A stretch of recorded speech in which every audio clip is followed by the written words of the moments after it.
Welcome to Behind the Book.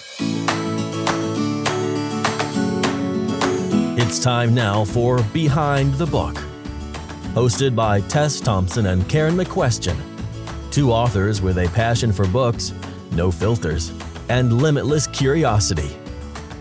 Join them now to find out the real story behind your favorite books and authors. And now, Behind the Book. Welcome to Behind the Book. I'm here with my co-host Karen. Today we have Barbara Hinske on the program. She was a delight. Do you agree, Karen? Oh, absolutely. You know, it's funny. Every time we do an interview, I'll say, "Oh, that was the best one yet," which obviously that they're all great. But Barbara's really resonated with me. I loved her attitude about perseverance, and she sort of had this like, if they won't let you in the front door, go around to the side. She didn't use those exact words, but very much I got that message from her. You know, that there are ways in and there's ways to get what you want, and you have to believe in yourself and try different things. And I loved that. Yeah, absolutely. And she shares her story about how she got one of her books made into a Hallmark movie. And it was really just her own tenacity that made it happen. And I'm sure a wonderful book, too, that helps. But she shared that story with us. And then also about her party to celebrate with 150 people at her home. And that was really fun to hear her story about that, too. And I love that she takes the time to celebrate her successes and really, you know, mark the milestone, which I'm not sure you or I are very good at. No, I'm not. And after I heard her talk about it, I vowed to do better, because I have a tendency to downplay the good things. Like, you know, you don't want to get too full of yourself. I think that's my Wisconsin heritage. Like, you don't brag, you don't, you know. So yes. Right after we interviewed her, I had an appointment with my chiropractor, and he said, "How are you doing?" And I'm like, "Pretty good. My book's #1 in Kindle." Which he probably thought, I don't care. But he's like, "Oh, good for you." Well, yeah, anybody who's not a reader or author might not know what a big deal that is, but with the 6 billion books out or whatever it is, it's a big deal. Well, and it's not going to come around again. So I just felt he needed to know. I agree. It's funny that you mentioned that, because I was trying to figure out a way I could wiggle that into the conversation as well, because I'm so proud of you. We were talking before we started recording. Every time I open Amazon Kindle, there it is. I'm like, I want to take a screenshot and send it to you as if you don't already know. And that's the sign of a really good friend, when you have good things happening and they're excited for you. And so I really appreciate that. I actually feel that way about all of our author friends. If somebody's book is doing really well or getting great reviews, I have that kind of excitement and happiness for them. And so I keep waiting for one of us to have a movie like Barbara did, because to me, that's like a little like secret dream of most authors. And absolutely. I loved that she called her party that she had to celebrate a dinner and a movie. So she literally had her guests over for dinner, and then they watched her movie, and she did a lot of other fun things too. I think our listeners are going to really enjoy hearing her tell her story. Absolutely. All right, well, on with the show. Hello, everyone. We're so excited today to have Barbara Hinske with us. Barbara is an attorney who recently left the practice of law to pursue her career as a full-time novelist. She inherited the fiction gene from her father, who wrote mysteries when he retired and told her a story every night of her childhood. Barbara is the best-selling author of the beloved Rosemont series and has now published mystery, thriller, and suspense novels in her Who's There collection. She and her husband share their own Rosemont with 2 adorable and spoiled dogs. She is besotted with decorating, entertaining, cooking, and gardening. Now that her novel, The Christmas Club, has been made into a Hallmark Channel movie, she is completely starstruck and thrilled to have her work on the screen. Welcome, Barbara. Thank you very much. I'm so happy to be with you guys today. Oh, we're thrilled that you're here. We always start out the interview by asking about your journey to publication. So how did you become a novelist, and which of your titles was your first published book? I was late to the party as a novelist. As a lawyer, I spent my career as a business lawyer, and I did a lot of technical writing, contracts and things like that. But I always thought when I retired, I would take my father's books. I inherited, when he passed away, 17 novels that he never even attempted to get published. And they were quite good. And I always thought, well, when I retire, I'll edit his work and get it published. And then in 2010, fate stepped in. I broke my neck in an auto accident, and I was in a neck brace for 10 weeks. Had double vision that even lasts to this day, isn't totally resolved. But I had lots of energy. I was never in any pain. But with double vision, I couldn't read. I couldn't watch TV. I couldn't even work on the computer. So I was bored. So I walked. I walked 3 to 5 hours a day. And my mind is just spinning. And I just came up with my Rosemont series. And I remember walking, hearing my dad's voice saying, Barb, write your own book. Come up with your own book. And I did. So I came up with the Rosemont series, and I started writing in the winter of 2011, and I published it in December of 2012. Coming to Rosemont was my first.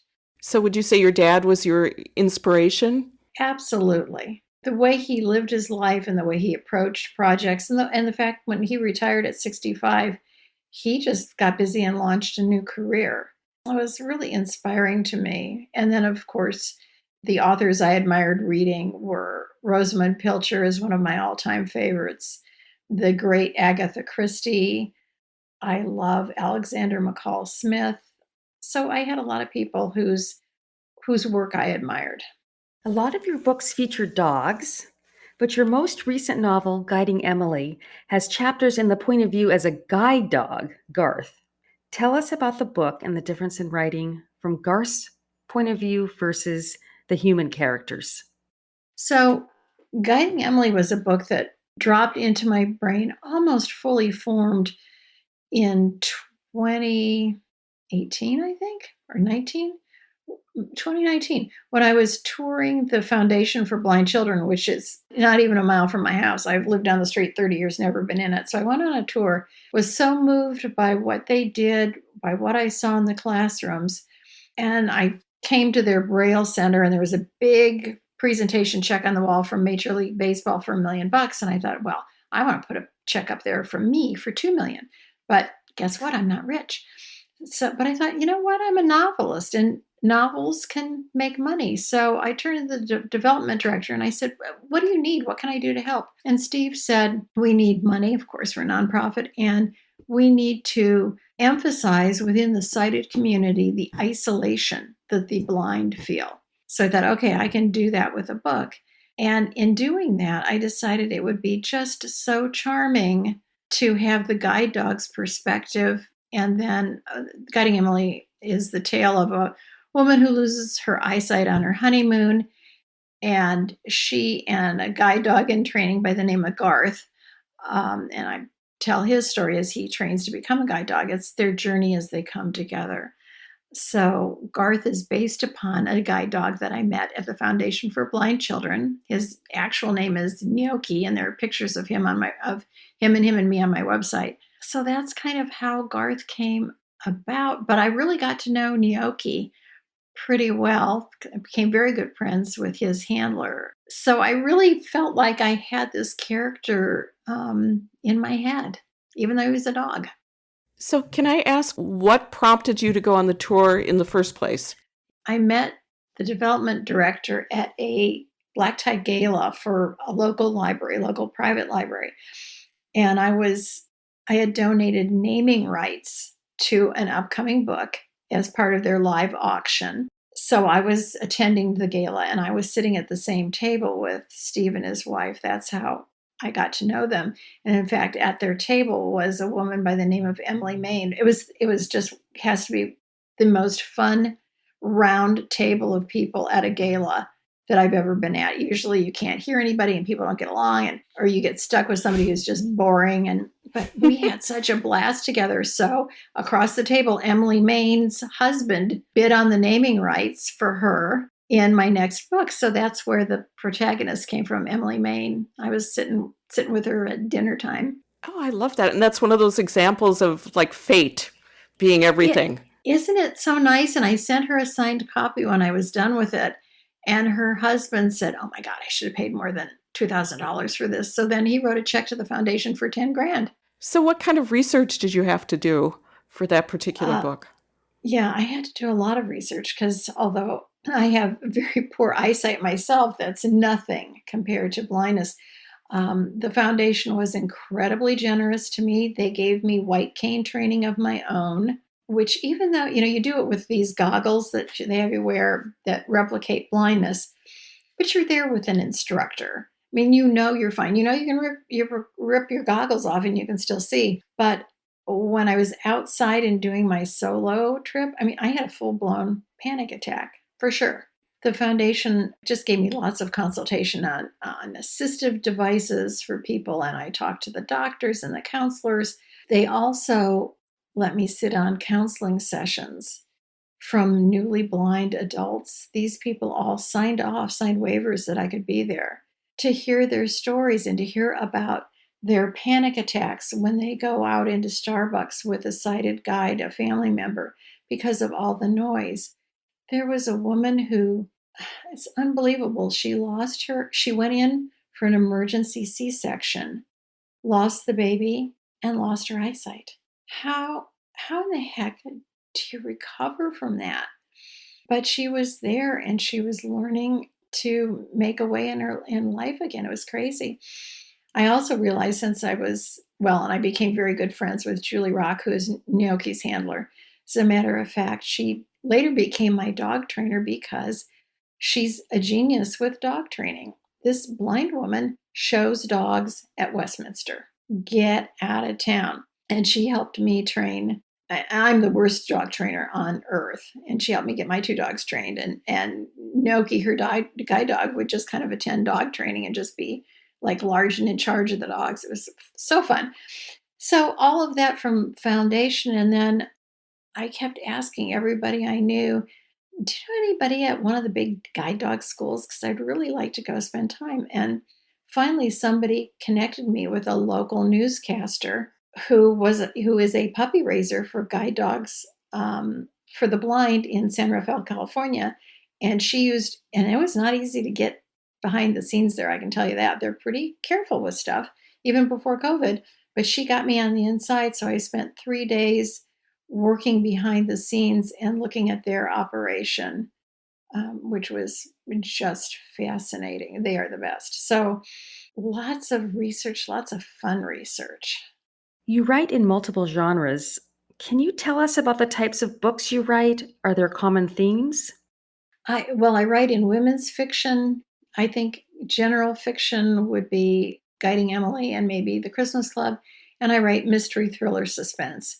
And one of my readers, I was so pleased with this review because he said, with my thrillers, I thought, I don't know if people are going to like them. There's no blood spatters on the page, and I don't have people use real strong language.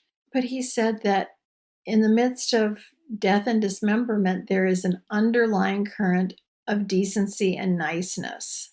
I'm so flattered by that because what I want my books to be are empowering and encouraging. I always say that in the mirror every morning, that's part of what I want my fiction to bring in the world. I want it to comfort. I want it to encourage. Guiding Emily has had such a big impact in the visually impaired community. As a matter of fact, around the country, I can't believe I'm saying this.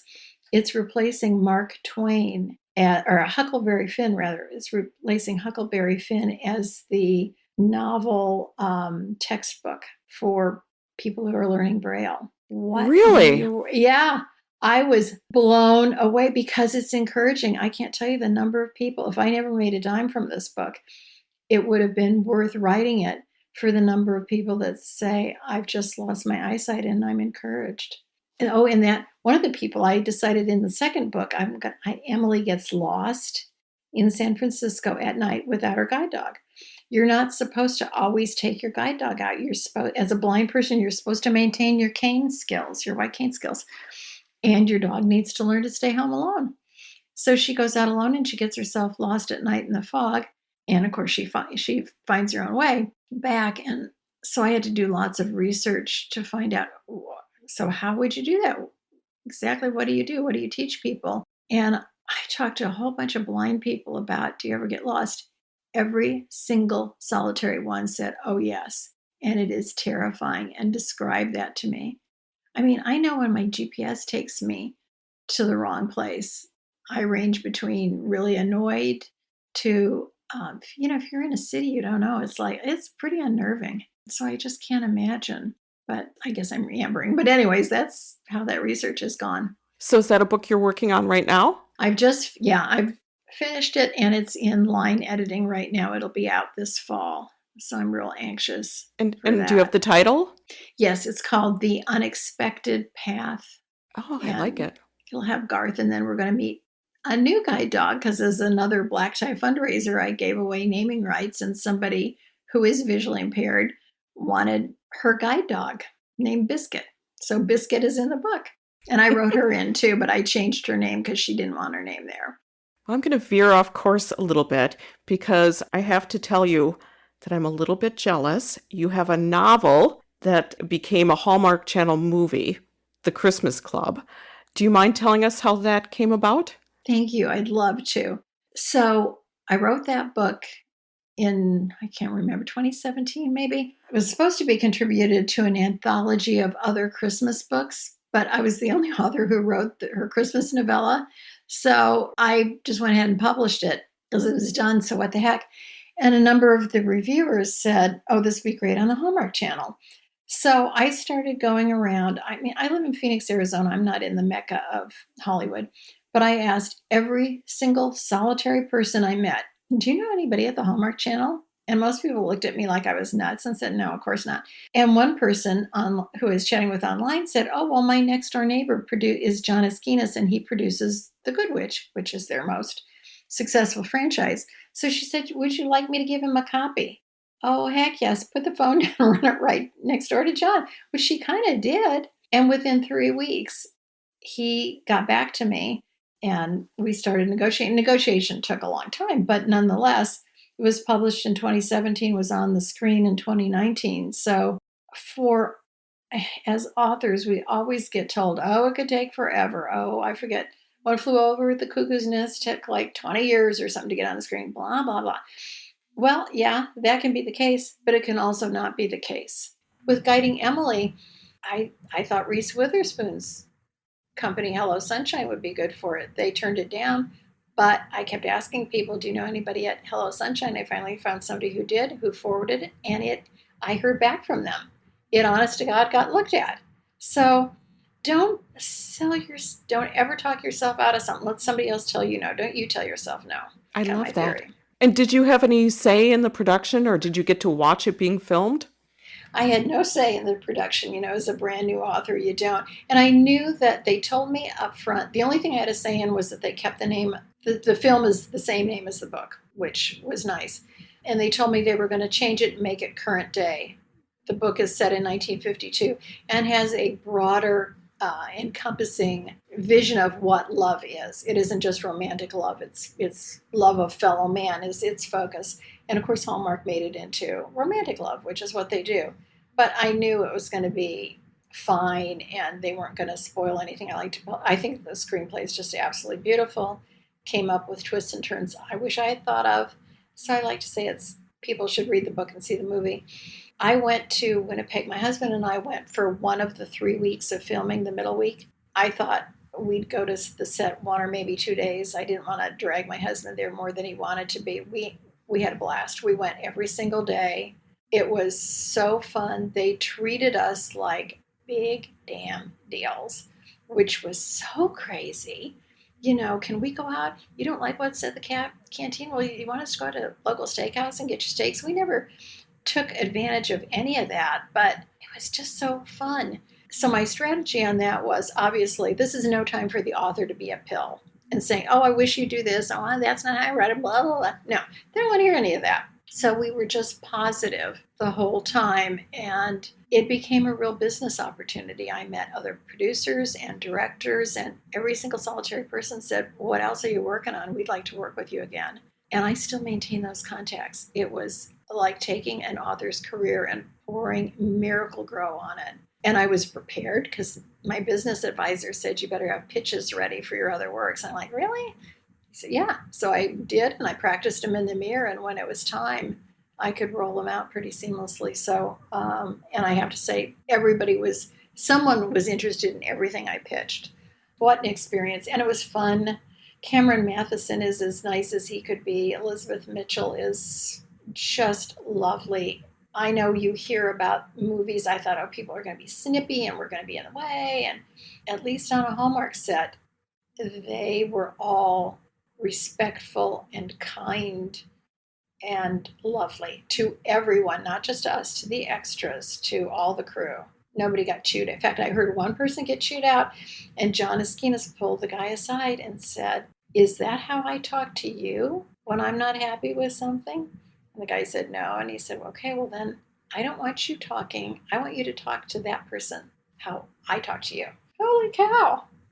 So what was it like watching the finished movie and seeing your name listed? Gosh, that is a thrill. Seeing your name is a thrill. My author assistant made me for Christmas a framed screenshot of that. It was fun. And I have to say, for most of us in life, when we accomplish something big, we don't give ourselves, a pat on the back or a moment to pause and enjoy it, which is a mistake. My husband encouraged me to have a big party. So we did. We had 125 people at my house, stored the furniture on the first floor.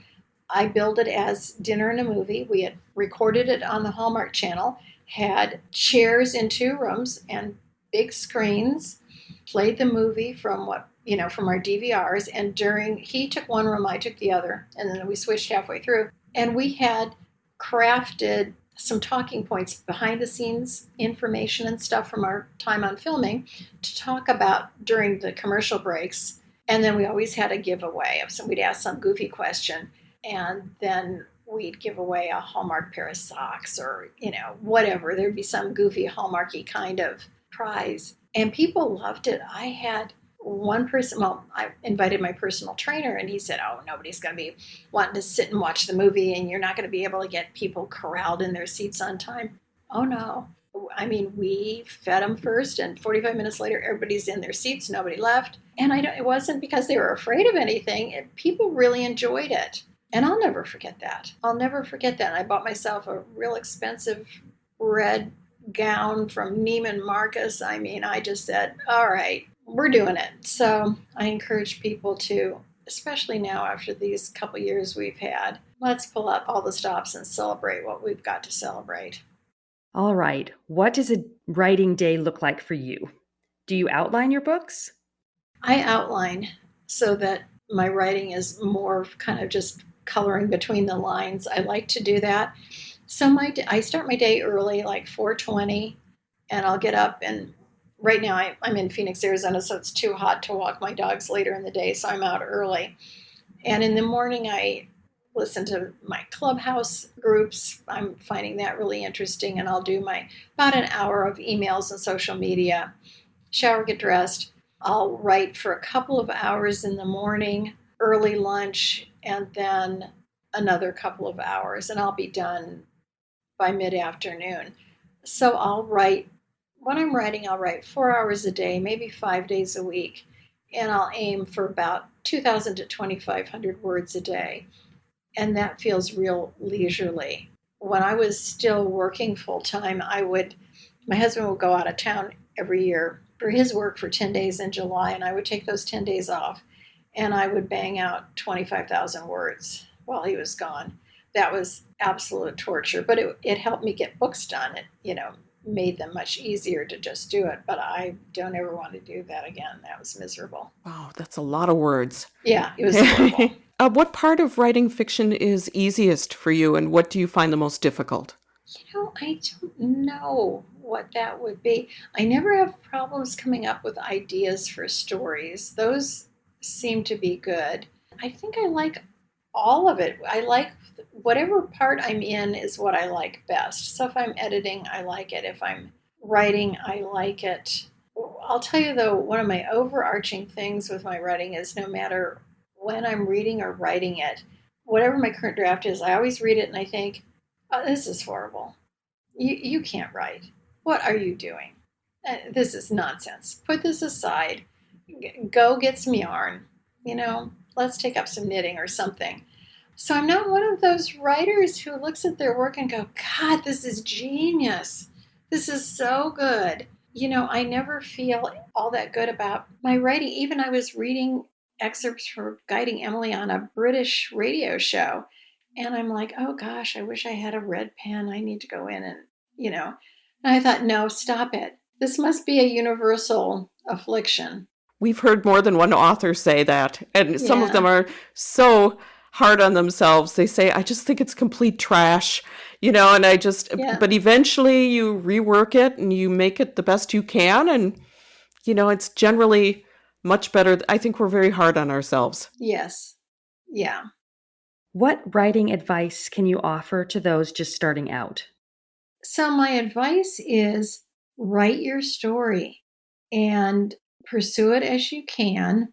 Learn all you can about the industry, whether you want to be self-published or traditionally published. Learn about both sides.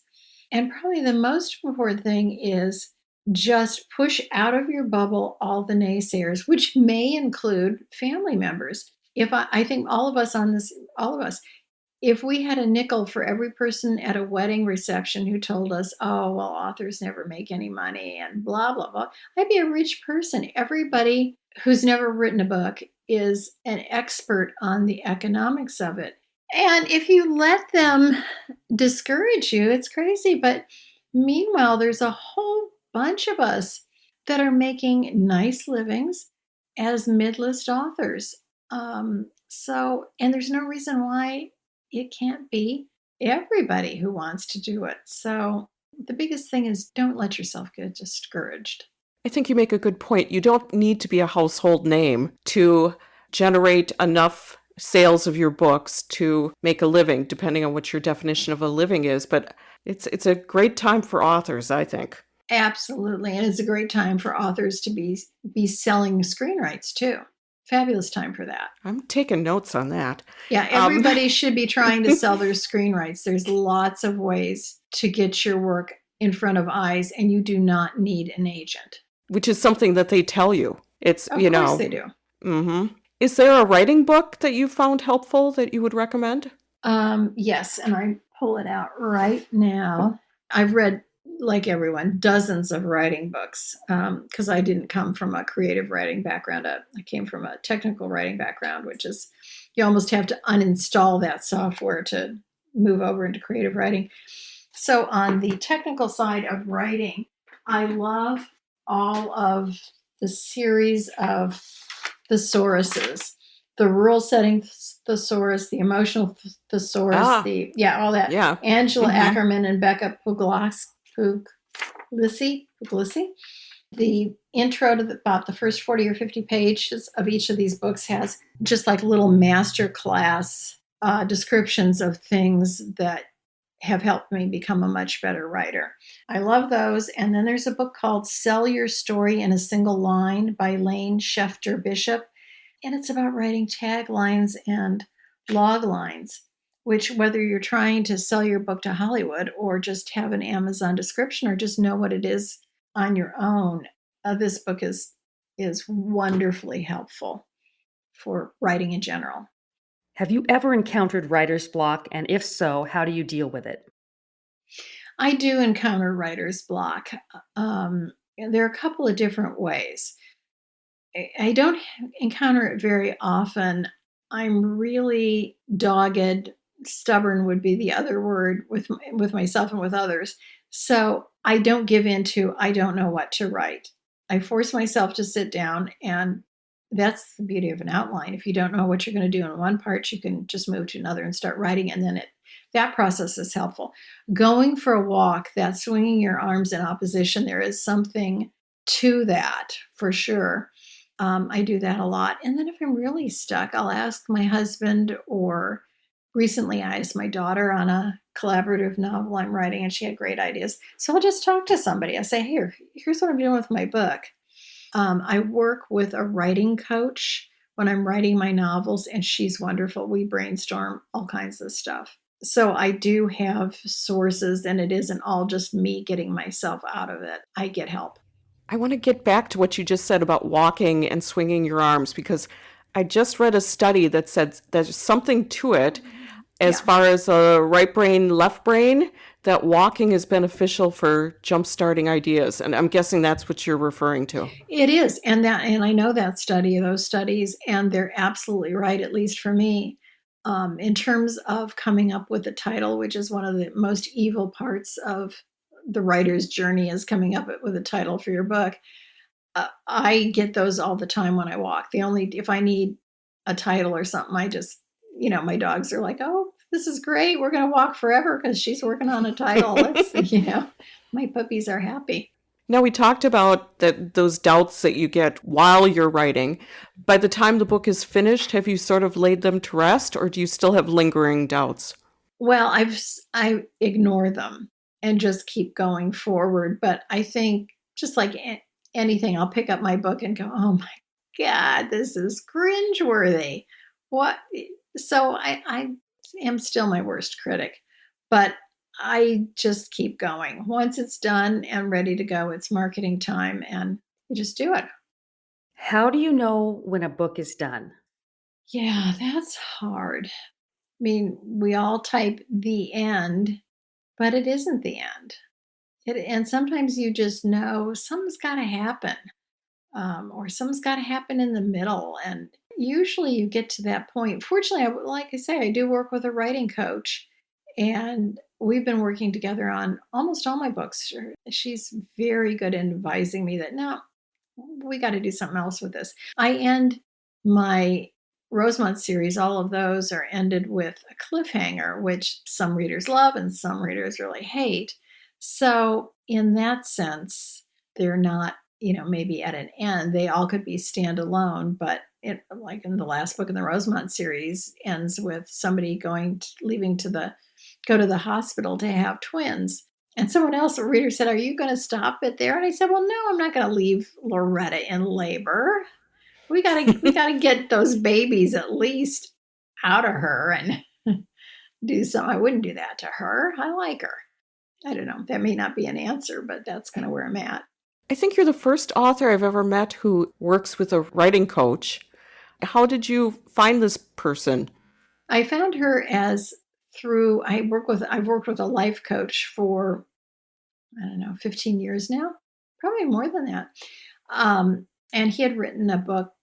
Lyndon Gross is her name, Lyndon Gross. Lyndon had been his editor, so I got that referral, and I started working together, and just clicked. So she started doing a developmental edit for me, and then I said, I think during the second book, I said, well, rather than waiting to the end to realize I've got to write a whole nother subplot, maybe it would be a lot more efficient to have you take a look at things as we go on. So our way of doing things is I'll write for 2 weeks and send it to her, and then we'll have a half-hour phone call, and I go back in. I'll start off, sometimes we brainstorm. Now we'll brainstorm on an outline, and I'll get started writing. And I work with her maybe 6 weeks to 2 months per book. And that's how long it takes me to get through a book. Oh, And so that it's is very fascinating efficient. to me. It's really efficient. It's expensive. None of that comes real cheap, but it's expensive to go back and rewrite things. When I'm done working with Lyndon, I don't need a developmental edit, which I think is the most, at least in my experience, is the most expensive edit. So I go from that. I'll read it aloud to myself a couple of times. I'll read it once to myself, word process changes. Do 2 read aloud edits, word process those changes, and then it goes to a line editor, and then it goes to a proofreader, and that's my process. So we always ask authors who their ideal reader is. Do you have someone in mind? Is it Lyndon, your coach, or someone else? It would be, yes, and I do have what's referred to as an avatar, which I think is what everybody needs. And I do a seminar for writers on business planning. That's the business lawyer in me. So one of the things we do is work up our avatar. My avatar is a woman between 35 and 75 who's busy. I write short, quick fiction. So it's not somebody who has a whole lot of time to sink into a 1,000-page book. Maybe it's somebody who's running around from soccer practice and then to get dinner and waiting at the orthodontist, or a woman who's getting on a plane in Los Angeles and flying to New York wants to read a book, but when she gets to New York, she's whatever it is, got to be done because she's out of time. And it's also, but I've expanded to include men now because I do have a number of male readers, particularly with the murder mysteries. College educated, generally, not always, but sometimes they use big words. And I think that's only for the good of us. I like personally to read stuff where I need to have a dictionary once in a while. I wouldn't want to have to turn to it all the time, but I do want to learn something. Yeah, so that's my person. Does your family read your books? Does anybody's family read their books, really? Not really. Not too much, no. Not too much. Even my husband reads some of them, but Paws and Pastries, which came out 18 months ago, which is a 20,000 word novella, it's about a third of the way through. So he's not knocking that one out of the park. And, I'm not going to, how the heck hard is it? You can read it in 2 hours, but nonetheless, I think I've browbeat all of them into reading The Christmas Club. My children are adults. They're 29 and 32.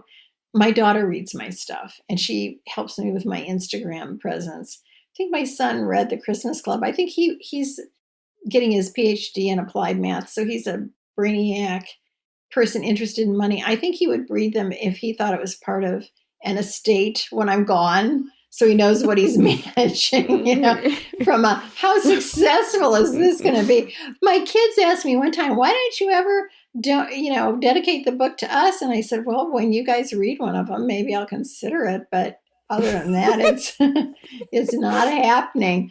I don't know. That's awesome.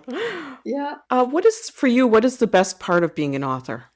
Oh, the best part of an author by far is hearing from readers that I've done something that either with Guiding Emily has changed their life, encouraged them, or just brought them comfort. I have spent a lot of time. I had my late husband died after 3 years of serious illness, and I spent a lot of time with a book in a hospital waiting room. And then before that, my mother had died of cancer after a long battle, and I cared for her and took her around, the same thing. So it's important to me to give respite to people wherever they are. And a book isn't easy. I think most of us feel that way. Hearing from readers is just the best. Even if they don't like the book, even if they're critical, it's flattering that somebody's critical. My Coming to Rosemount's protagonist is a forensic accountant, and I actually had a woman who's a partner at a big national accounting firm write to me to say that I had built in terrible tax problems for the protagonist with some vintage silver she found in her attic. And had I considered the tax ramifications of blah, blah, blah? And I thought, well, hell no, I didn't consider them. And I'm not thinking, but my brother's an accountant. I said, help me out on this. I'm going to include a paragraph in the next book where we can kind of tie this up for this gal. I'm not going to write about all of this, the capital gains and offshore and whatever the hell. So my brother did me a solid and kind of helped me get a generic way out of that little pickle. But anyway, nobody else, I'm sure, knew it. I'm sure no one else noticed or cared, but yes. Who has been the biggest supporter as you built your craft and career? Oh, that would be my husband, who is endlessly supportive and kind and generous. I remember I went to the Tucson Festival of Books in 2014. So I had just had one book out, basically. Coming to Rosemount, I shared a booth with somebody else who wrote, as it turns out, the most dreadful book. I didn't know it at the time, but stuff where women like to be raped. It was awful, awful, awful. I never would have done it had I known, right? He was a friend of a friend. But anyway, so we're sitting there, we're by the food court. I've got, and there's 1,000 authors. I'm just some little know-nothing self-published author with one book. My little booth was real cute. And so my husband's a great salesman. So he's out working the crowd, around outside our booth and talking about the books and putting people and bringing them in. And he'll look at me and say, okay, that woman down there is going to buy two of your books. Just get ready. And sure enough, she comes down and he's talking to her. She's buying 4 books. So I took 200 books. I sold them all. And by the time, and left a little bit early because I was out of books. As I said, my brother's an accountant in Tucson, and he called me the next week and said, guess what? You were the top debut author at the Tucson Book Fair because you recorded all their stuff through their payment system. And I'm like, what? He didn't do the accounting, but one of his friends did. And Hinske I published under Hinske, my maiden name, kind of an unusual name. His name's Hinske, my brother. So his buddy called him and said, hey, is your sister Barbara Hinske? And he said, yeah, why? Well, guess what? So that was a real kick in the pants. And that's continued forever. He used to travel on business he'd pack books in his suitcase and he'd be at the airport and he'd sell books. He'd just sell my books. Isn't that just absolutely crazy? Crazy, but in a wonderful way. He is so fabulous. Sweet. He's so sweet. And he's always like, don't listen to anybody tell you no. Don't no. And he's really good with little if I'm stuck on plot points and all that kind of stuff. So I'm very blessed. I'm going to ask a question that authors usually don't talk about, but it's marketing. Do you have any marketing tips for authors that are just starting out? Yes. And that was the part that I felt was just so evil starting out, was that we have to market all. That's one of the reasons why I self-published, because even if you're traditionally published, I guess you have to market it yourself. Well, if that's the case, then thank you very much. I want to keep all the money if I'm going to have to do all this hard work. And it is hard work. So find, I've been really successful with Facebook. Maybe that's not the platform to start with now. I have no idea. Pick a platform, pick a social media platform, learn it, master it, and try some ideas that may be out there. I became big on Facebook because early on, I formed a community page that I would use to draw people to the community page who would have interests congruent to my works. And then I would post my book launches and stuff on my community page. This was in, I think, 2013 or 14. I chose Downton Abbey fans. Within a month, I had 25,000 likes or followers on Downton Abbey fans. Today, I have almost 200,000. My posts have about a reach of 750,000 each. Can you even imagine? It's like this little rock star page. I've been running it so long, it costs me nothing. I just recirculate posts, and once in a while, I get a new post for it when the movies come out. That has been so instrumental because I have a little over 40,000 on my author page. That's why, because I own Downton Abbey fans.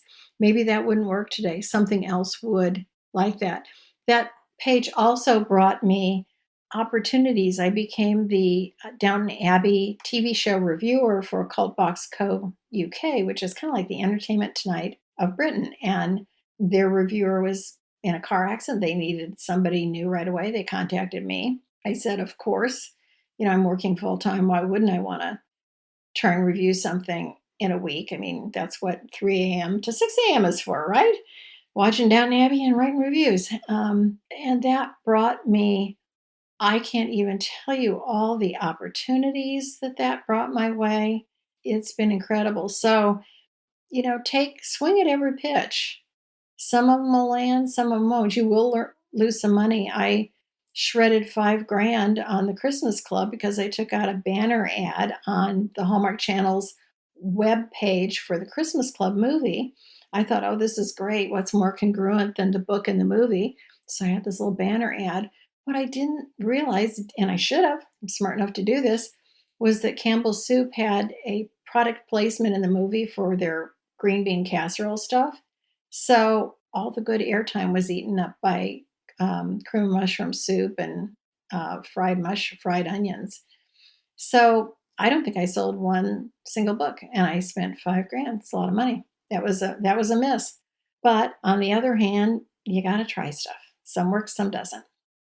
This is the fun extra questions portion of the podcast. Oh, good. Are you ready for it? Yep.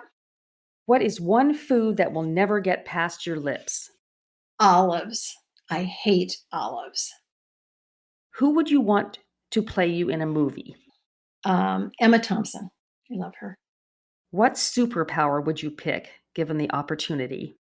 I would pick invisibility. I would like to have Harry Potter's invisibility cloak.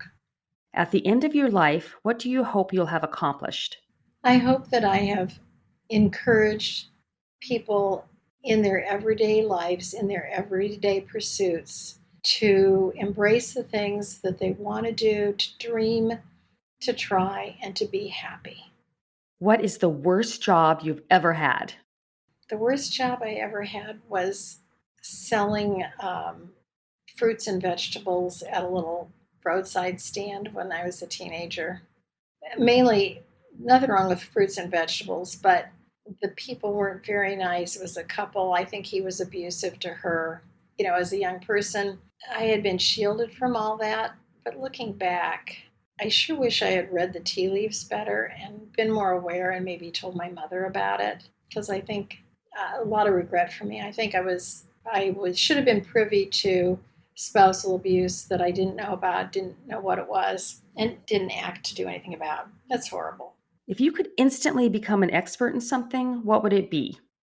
Probably all things internet and marketing. I solid C- student in anything IT related, and I would love to be a super genius. What's your favorite scent? Gardenia. What's the most terrifying thing you've ever done? Well, I walked along the rim of the Grand Canyon thinking I was on a trail with someone who at the time was a serious boyfriend and broke up as soon as we got the hell out of there. And we got off the beaten path, and actually, it was summer. It was really scary. We were rescued by some, I think they were Norwegian. One of them spoke climbers.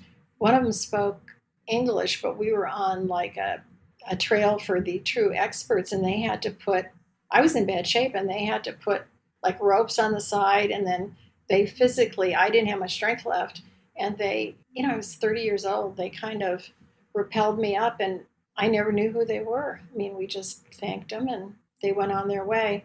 But I do feel certain I would have died if they had not come along. When people pronounce words incorrectly, do you let them know? This is a bad habit. Yes. Yes, and I think it's really annoying. My husband mispronounces stuff all the time, particularly names. If he doesn't get your name right the first time, you're just sunk. There's a restaurant in town called Chelsea's Kitchen, right? Chelsea's Kitchen. He calls it Kelsey's Chicken. Which kind of makes sense too. But when he was working, it was kind of an in-business place, and he'd always be making business lunches at Kelsey's Chicken, and I'm like, you're going to sound like an idiot. You can't do that.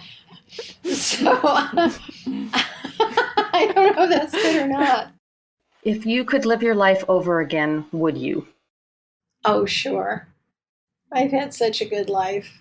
Yeah, there's certainly things I'd do differently, but as they always say then, if you change something in your past, something else will be different. Well, thank you so much for being here with us. This is such a treat to have you. Oh, it's been great. Thank you for listening to Behind the Book, brought to you by authors Tess Thompson and Karen McQuestion. Don't forget to subscribe to the podcast and post a question in the comment section. This has been Behind the Book.